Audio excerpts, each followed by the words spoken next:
Hi guys, I am going to do today's video. Sorry, I'm shutting the door so the cat who is driving me nuts today will not come and bug me. So, sorry this is late, for the day.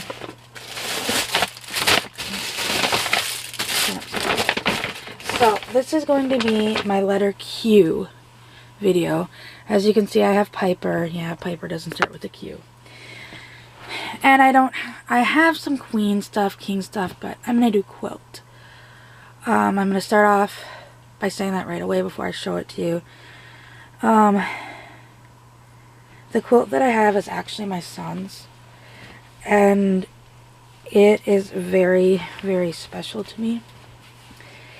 And today in particular, it has become even more special. She got this when she was adopting her second son. And after I went with her to pick him up, her three older kids are adopted from Guatemala. My husband and I are their godparents. Her youngest adopted, so her second son, I went with her to Guatemala to pick him up. It was when my husband was in Iraq. Her husband had to stay home to watch the other two kids that they had previously adopted. Excuse me. So, yeah, her husband had stayed home to pick up, or he had to work and to watch their other two children. So, where I was working at the time, I had summers off, and her and I got on an airplane and went to Guatemala for a week and finished his adoption on the Guatemala side. So I have always been, compared to her other two kids, I've been really close to him, so is my husband. And when he outgrew this, and then I was pregnant with my son, she gave it to me. This was his, like I said. And subsequently, since then, she has had 3 biological children. And I had offered to give it back to her when she had her first biological son, which was 6 months after my son was born. She's like, no, I gave it to you. Okay.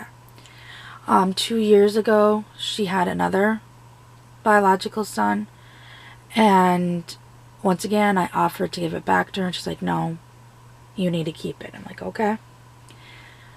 And that child also was recently just diagnosed with autism, so I've been helping her along that journey. Like, I've been there struggling through all this.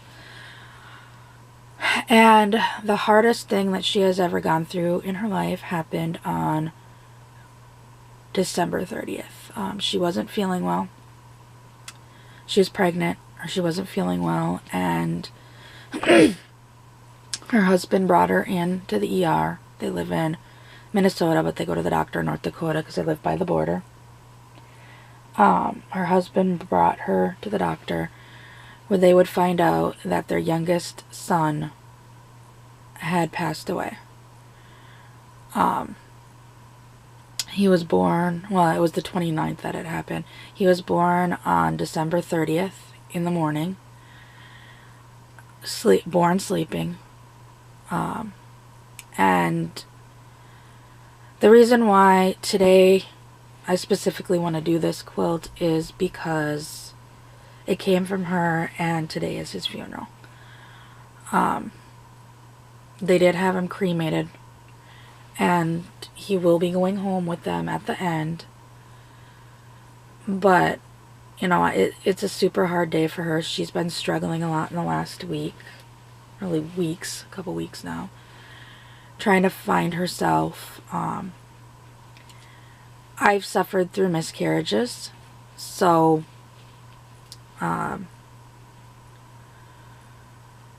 it's not the same as losing an almost full-term baby. She was 32 weeks.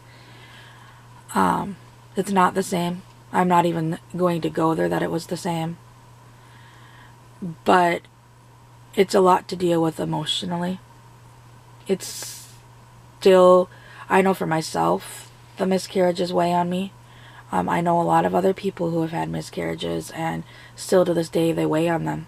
Even if they have other children before or after, you know, you always think of that baby. They never leave you. So I am doing some hard thinking for her today, sending lots of thoughts to her. I wish I could have gone to the funeral. Obviously it's in North Dakota, and after 4 trips up there last year, all unplanned, it wasn't in the cards for me to be able to go as much as I wanted to. I looked into it. My husband and I were like, you know, even if I flew out on yesterday, went to the funeral today, and came home tomorrow, it wouldn't have worked. So anyways, without further ado, I'm going to show the quilt. I may have showed it in another video, but I'll start out with the back. It is just this blue minky fabric, and then it's got like this blue satin, and it wasn't handmade. It's by Wall Street Baby. And the front, this was actually her son's crib quilt, as good as I can get it. The edging has flannel, and it's faded because this quilt is over 12 years old. Her actual youngest adopted son turned 12 this week. And like I said, this was his quilt. So it's kind of faded, but it was white and blue checked. And then it goes into this light blue flannel. And then inside it's got various size squares. So like there's this flannel square that is a striped square. So it's got some different shades of blue, kind of an aqua, some purple into it, a minty green. And then there's kind of a Chanel type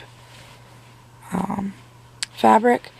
And then there's this blue with different, like an aqua and yellow stars, some darker blue hearts in there. And it's got this cute little fuzzy green frog.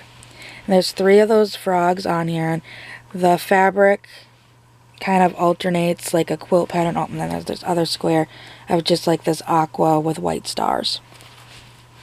But this quilt means a lot to me. My son still uses it occasionally. Like when he goes and cuddles up on the couch, he'll go grab it. And like I said, it's a crib quilt. But today specifically, you know, while I'm thinking of her, I'm making the video today, as in Thursday. I couldn't bring myself to make it till today, and that's why it's up late. So I apologize for that. And I had to get in the right frame of mind. I know she's struggling today, and it's going to be a hard day for her. It's going to be a hard day for her family, but those that have never struggled with pregnancy loss, child loss, baby loss, it's one of those things that moms always carry the guilt. Even if a doctor tells you it's not your fault, you still carry that guilt. All my miscarriages, we found out the reasoning why later on. And still to this day, I carry that guilt. And logically and scientifically, I know that the losses were not because of something I did wrong. But emotionally, my brain and heart always go there. So if you're watching it today, even if you're watching it after, if you could send up some good thoughts to her and her family.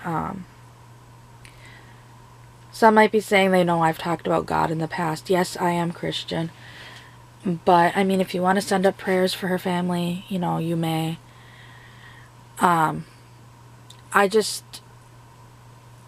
With her, she is atheist, so my mom already she grew up with me. Her and I have been on and off again best friends, I should say, since 6th grade.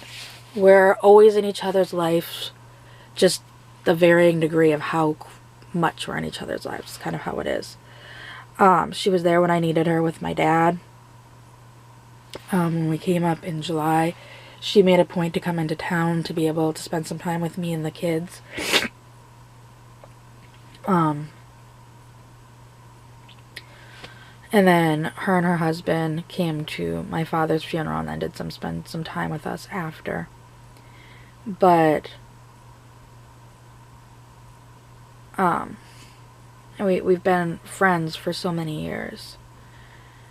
And so I grew up with her, and my mom kind of started in about her not believing in God, because my mom was going to the funeral. And I'm like, Mom, this is not the time nor the place. Well, this is. And I'm like, Mom, this is not the time or the place. So, you know, if you want to send prayers for her, I'm going to respect your wishes if that's what you want. If you just want to send good thoughts to her and her family, please do so. So thank you for watching. Sorry this isn't such an upbeat one. There will be better videos to come next week. I will see everyone later. Bye.